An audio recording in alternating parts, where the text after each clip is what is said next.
Hi everyone, welcome to the MBN Boston Data Podcast. In this episode, our topic is the evolving role of humans in the age of AI. Today, I'm excited to welcome Inez Hogarth.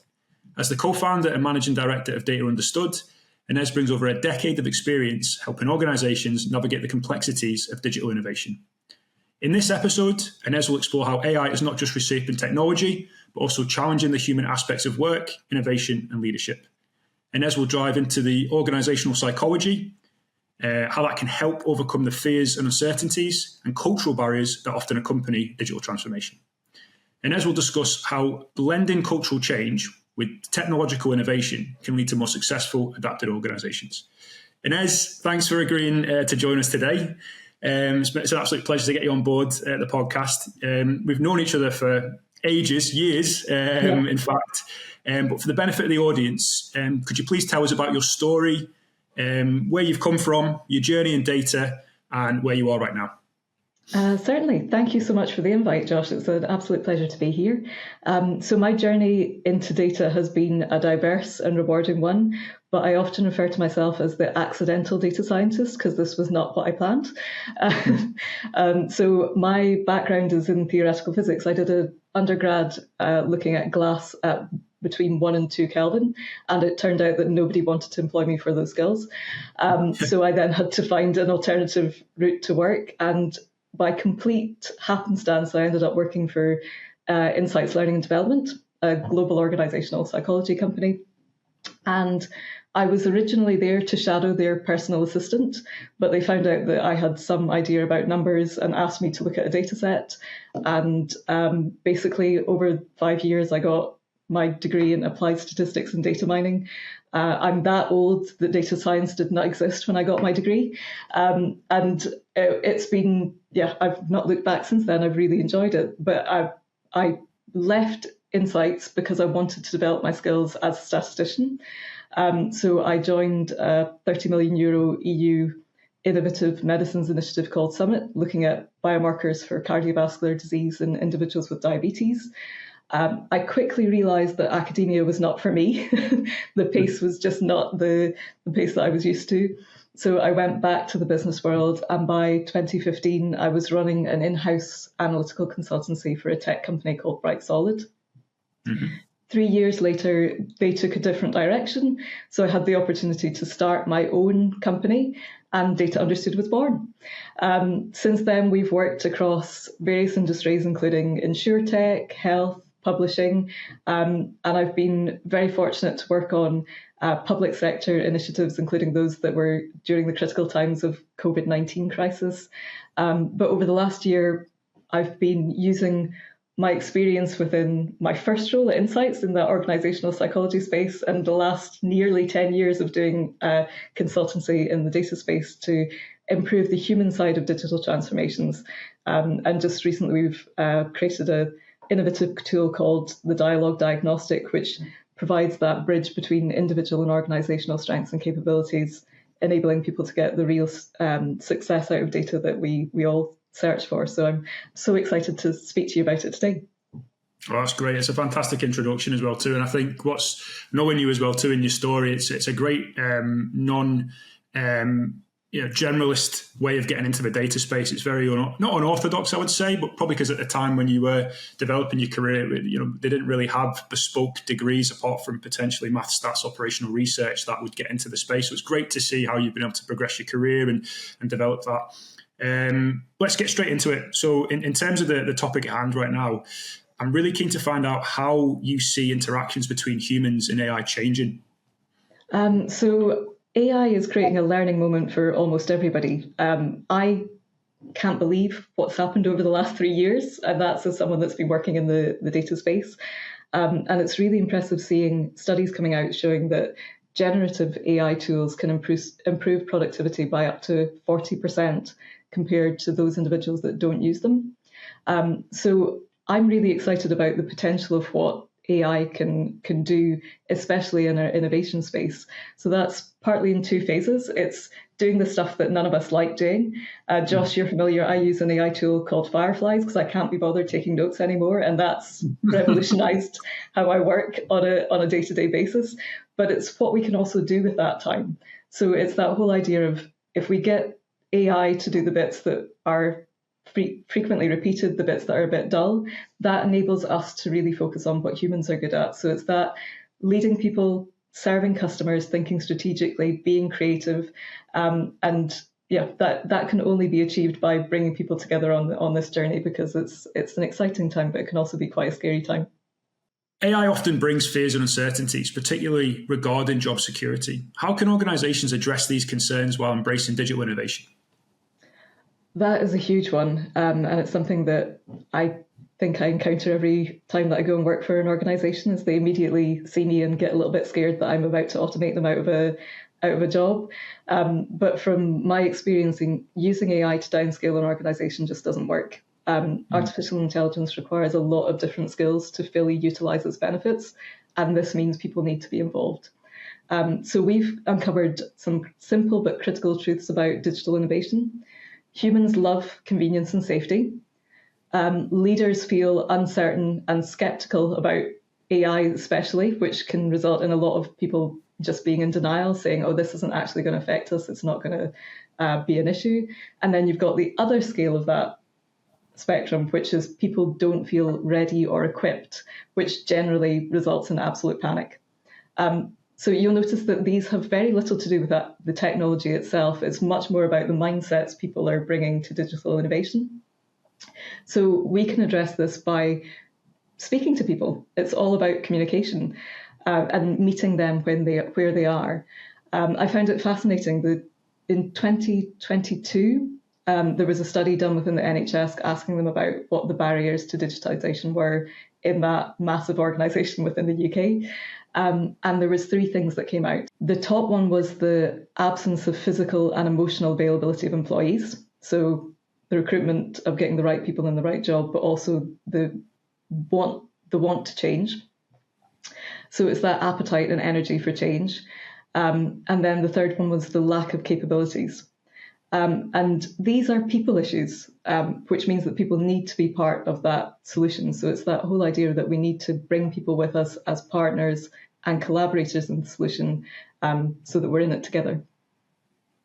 Definitely, and I think a specialist like yourself is really required in the current environment right now. What we're finding is a huge gap between data and digital transformation within the usage of AI between organizations. So some of these companies may not necessarily even have data warehousing, dashboards, solutions and services that can make their life easier. So jumping straight onto an AI product or service can sometimes be detrimental. And I know at Data Understood, you're obviously identifying those barriers to digital transformation and how that how that lies within people's mindsets. So again, my question to you would be, can you elaborate on what these mindsets are and how they manifest in organizations?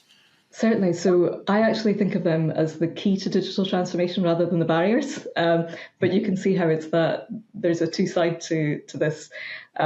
So it's exactly like you were saying, that there's so many different aspects that are required when thinking about a digital solution. You can't just jump straight into using AI without having the basics addressed.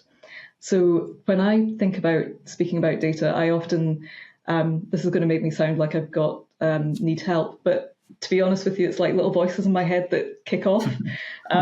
So it's that whole idea of, I remember having a conversation with someone and immediately this voice came into my head of, I don't think that this is ethical. And I basically refer to this voice as the advocate. So it's that whole idea of, they're the guardian that's saying, are we doing this within ethical and regulation settings? It's that whole idea of rules exist for a reason. But we also need to have, exactly as you were saying, the what I call the enabler. So it's that voice that gets excited about optimization and the idea that there's always room for improvement. Now, there is that idea that they can also show up as a barrier. That same mindset can raise its head as being, we've tried this before, it doesn't work. So it's trying to shift that mindset into that positive space. But we've also got other aspects which I talk about, which is the translator, the need for the collaboration of showing how we're working with technical people and non-technical people so that the actual outcomes are stronger. We need monitors to ensure that the quality of the data that we're putting in and the source of the data is valuable data. It's that whole idea of garbage in, garbage out that's very familiar. And then there's that interpreter role, which I think has been the focus of most data initiatives that have happened in the previous years. It's that statistician role that I embody, but that is one piece of the puzzle as far as I'm concerned. The voice that provides the probing questions, gets sense out of raw data and derives value from its existence, doesn't actually do anything unless other voices are in the room. And that relates to the last one that I speak about, which is the strategist, the person that's saying, what are we actually trying to do as an organisation? What's our goals? It's that whole idea of we're not moving forward, we're moving backwards. And unless you've got an organisation that is fully valuing all of these different 6 voices, the advocate, the translator, the monitor, enabler, interpreter, and strategist, getting them into a positive mindset and allowing them to contribute to the AI solution, it won't work. It's exactly like you say, if we're trying to build something without actually having the foundations in place, we're not setting it up for success. Definitely. And I think, people do, in general, should I say, gravitate towards convenience and safety. And I'm sure that will permeate within digital and data transformation with the usage of AI. How do you think this would impact the adoption of new technologies like AI in business settings in regards to convenience and safety? So I've actually seen how it's manifesting in organisations, and it tends to take 2 different approaches. There's either that idea of fear and exhaustion manifesting itself in people refusing to change or completely ignoring or disengaging in the change. And to me, that represents people just feeling overwhelmed. If you imagine if you're doing a job that is not optimized and you're spending time well beyond your 9 to 5 just trying to get things done, when someone turns around and says, there's something else that you've got to learn, it's the last thing that you want to hear. So there's that idea that AI is impacting people with regards to their just everything on their shoulders. But in other side of the spectrum, I see lots of silos of AI happening. So I'll go into an organization, I'll be working with their data team, and you'll find out somewhere in a completely different part of the organization, there's silos of AI just popping up, but they're happening on an individual or team level. They're not really supporting the overall business. And it's partly because businesses are underprepared. They haven't put the frameworks in place to get people really thinking about how AI contributes to the business goals. So to me, those are the 2 ways that the adoption of AI is currently percolating up in organizations as I've seen it. I think that's an interesting point, and I just want to loop back into skepticism as well too. Now, as we both know, I work within the data space. You do as well too, obviously. And skepticism in regards to data and digital transformation within a data leadership community or a practitioner community is, I would say, non-existent. I think most data professionals are keen to move on technologically, moving on with their toolings as well too, and find new ways and better ways to deal with problems. However, when it comes to non-technical stakeholders, have you found there is a certain amount of uncertainty and skepticism within digital transformation initiatives? And what advice, if there is, what advice would you help to give leaders to overcome this type of skepticism and become more effective drivers of change? Certainly. So I actually think there's a lot of validity to people that are skeptical. PwC came out with a report that said over 70% of digital transformation programs fail. So even individuals that have been in the tech space have noticed that things aren't necessarily being as effective as they might expect. And more recently, McKinsey & Co. did a study that showed that 80% of digital transformations fail to achieve their expected revenue gains, and 83% fall short of their anticipated cost savings. So skepticism and uncertainty around digital transformations, to me, is actually quite valid. When I started doing data consultancy as a data scientist, I would do the following steps that I think most consultancies do, which is we speak to key stakeholders as discovery work, we set the vision, we communicate with people, we train and build the solutions. And what I noticed is it doesn't work long term. I would have really happy customers that would love the solution, and then 3 months later they'd come back and want exactly the same thing. And to me, that's a problem. So within Data Understood, we looked at change management programs and noticed that 3 things were missing. We need to build awareness and motivate change. We need everyone in an organisation to provide feedback, and we need to reinforce the new to prevent reverting back to old habits. Alison Macaulay talks about the importance of a mindset of experimentation. So that's what we're trying to create. It's using human psychology, bringing people on the learning journey together in order to reduce that skepticism by really showing the people change that is associated with digital transformations. In regards to my next question, we kind of touched upon it there too. So we talked about skepticism, but also in regards to how organizations can sometimes feel slightly underprepared and overwhelmed by digital transformation pieces. What steps can organizations take to better prepare and support their teams during these transitions? Certainly. So you need to involve the whole organization in the change. I remember very early in my consultancy days, I would go and speak to key stakeholders, and you would hear the percolation and fear of, well, what have they been discussing? Are they trying to involve people as early as possible so that you show that transparency and break down the potential rumours that couldn't be further from the truth. Make the transformation personal, so show everyone how they can contribute to the change and how they will benefit as well. Keep communication going throughout the whole transformation process, so provide multiple opportunities and mechanisms for feedback.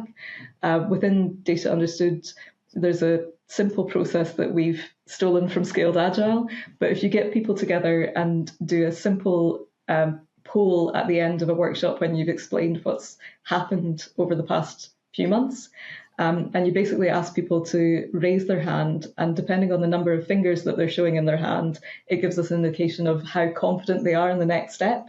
So if I put my hand up and it's got no fingers, that means I have no confidence that we're going to meet the next barrier.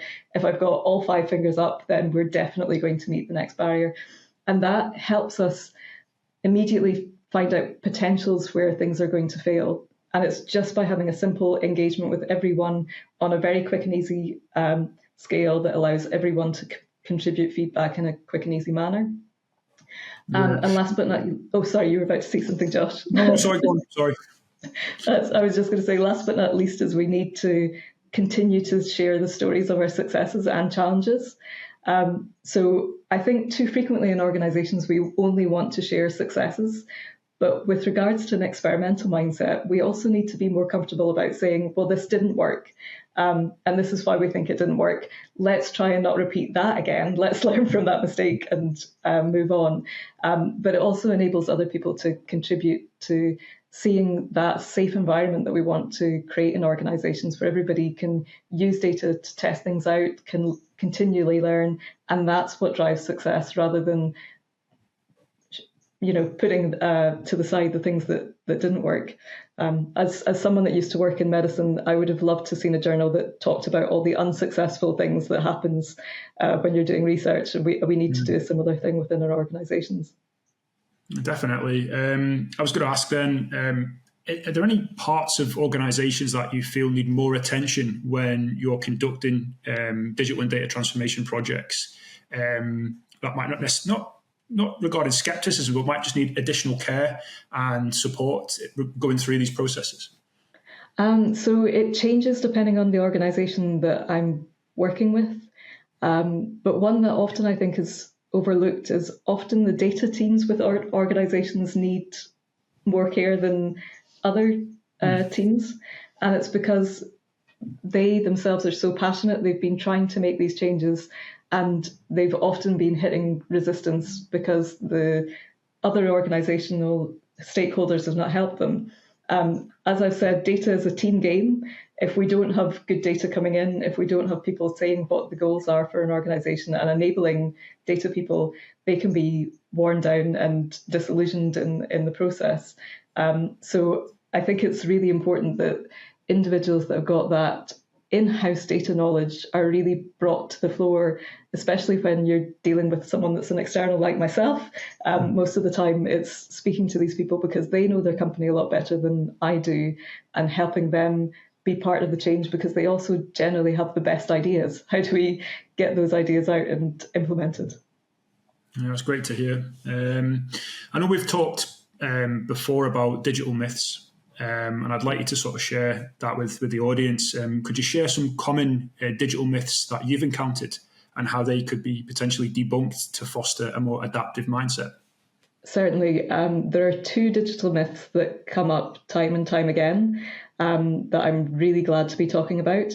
And one of them is software will fix all of our problems. That couldn't be further from the truth. It's that whole idea of this piece of tech hasn't worked, we'll just get another piece of tech and everything will be fine. And I'm slightly concerned that that's also going to happen with AI. You have to find the right piece of technology for the situation. That requires scoping the requirements, harmonizing processes, and again, speaking to people to find out exactly how they use that piece of tech.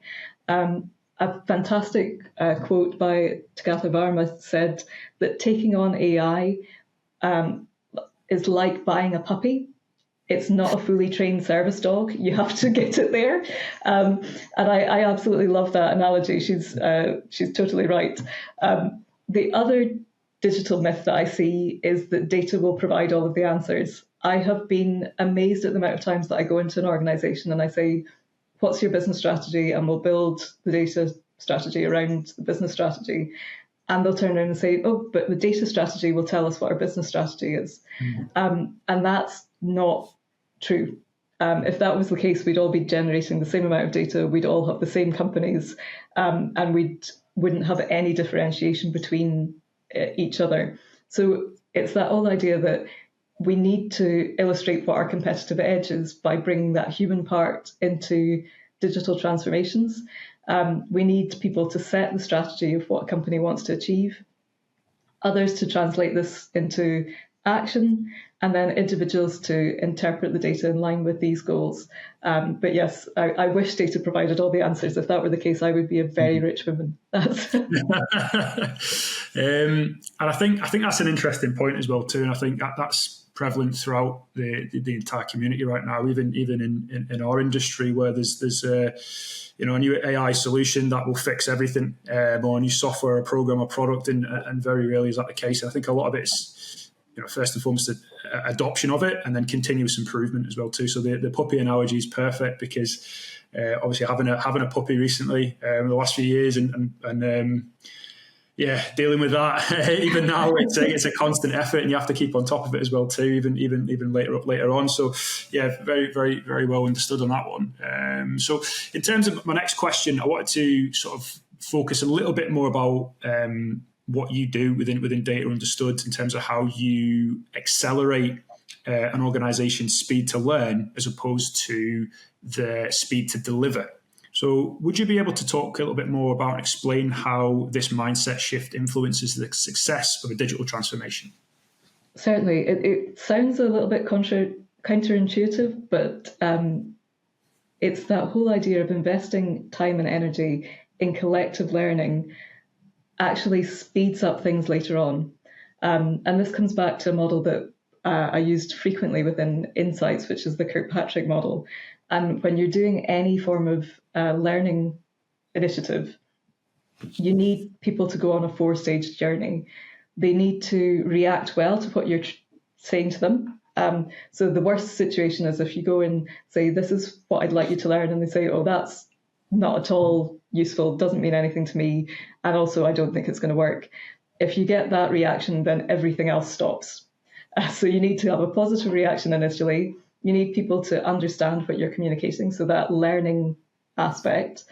And not only do they know what they should be doing, they also then need to make that behavioural change. So it's that whole idea of, I know I should be going to the gym, but I actively need to go to the gym. That behavioural change is important. And only when we get that behavioural change in place do we actually get the results that we're wanting to achieve. So it's that whole idea of create a good reaction, tell people what they need to learn, encourage them to adopt those learning and changing behaviour, and then results will be generated. I think one of the things that we spoke about ages ago is AI in itself is quite different, especially when we think about learning, because it's not just on an individual. So when we went through the advent of personal computers, it was a very individual learning curve. I was given a computer, I learned how to work with it, and it increased my productivity. As we've discussed, AI is not really like that, and modern data solutions are not like that either. You need, like you're saying, a data warehouse in place that requires a technologist to actually build stuff. You need people that are actually using those insights, setting that goal. So the difference with data and AI is that they require learning at a group level and require learning about ourselves and how to communicate with other people as well to get a good solution out of what we're trying to do as part of the digital transformation process. This means we need to be learning about how our colleagues are working, as well as continually learning based on what the data is teaching us.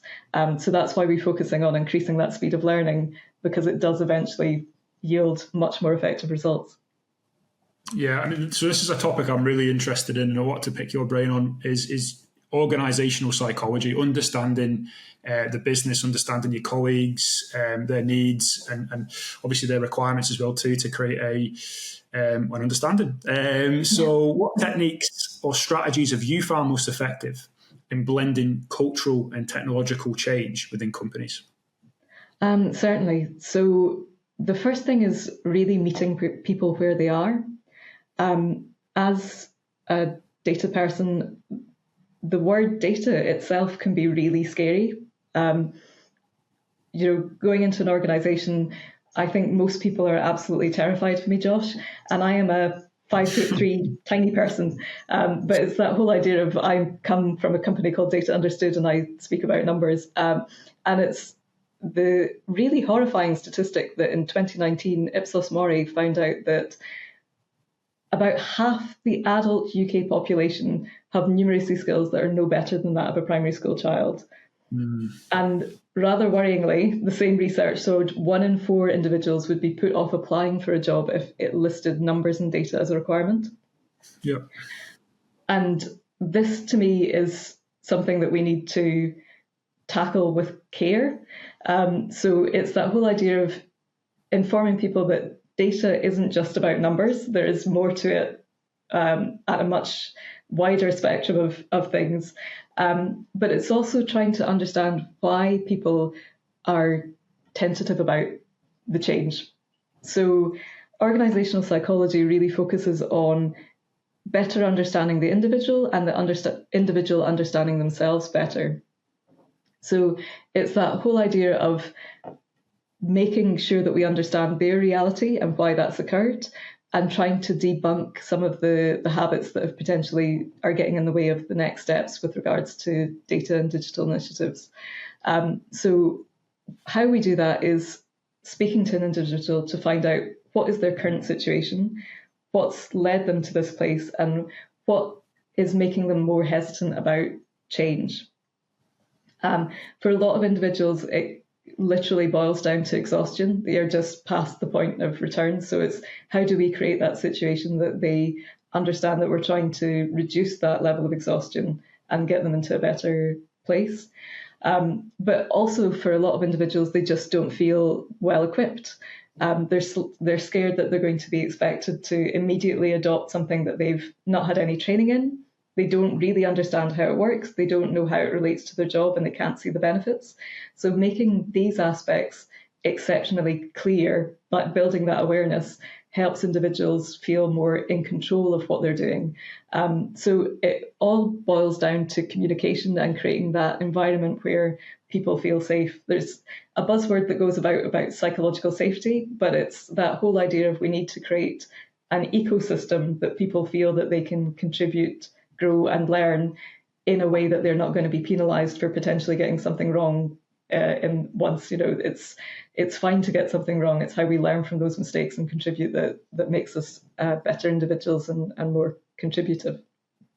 I completely agree, and I've definitely went through some of those fears and uncertainties with the advent of AI initiatives, and I think it's more about adopting these new processes and products or services or whatever, and really finding out where you can add value, and that communication is key as well too. I think across the industry right now, it needs to be communicated well in organisations. So I completely agree with you. What advice would you give to organizations that are just beginning their digital transformation journey? So we're talking more organizations that are particularly managing the human aspects of change as opposed to maybe technologies or products or services. It boils down to three things: culture, mindsets, and relationships. So involve your employees as early as possible. Get them to define what the current situation is and what they want to see in the future. Be really realistic about expectations about time, energy, and focus. It will take time for change to occur. People don't just change overnight. We all know that change is hard, so be mindful of the fact that we are trying to make a change. Communicate. Tell people what you're doing, why you're doing it, what will happen, when it will happen, and listen. It can't just all be broadcast. So invite challenges and concerns, update even when there's nothing to update on, and be really liberal with thanks and acknowledgements. Make sure that you're praising people that are doing things in a successful way, and even praising people that have done experiments that have not worked out. You want to illustrate that it's okay to make mistakes when we learn from that data. So completely show an active interest, show that you care on an individual level. It's incredible how one conversation, even a tiny, tiny conversation in an office with someone, can make a massive difference in people buying into the solution. And expect the unexpected. Expect delays, challenges, issues, concerns. As long as you're upskilling your teams to deal with these concerns, you can continue on the journey. Don't immediately get disillusioned by the first barrier. We're always going to encounter barriers. Just adapt to them, learn from them, and continue.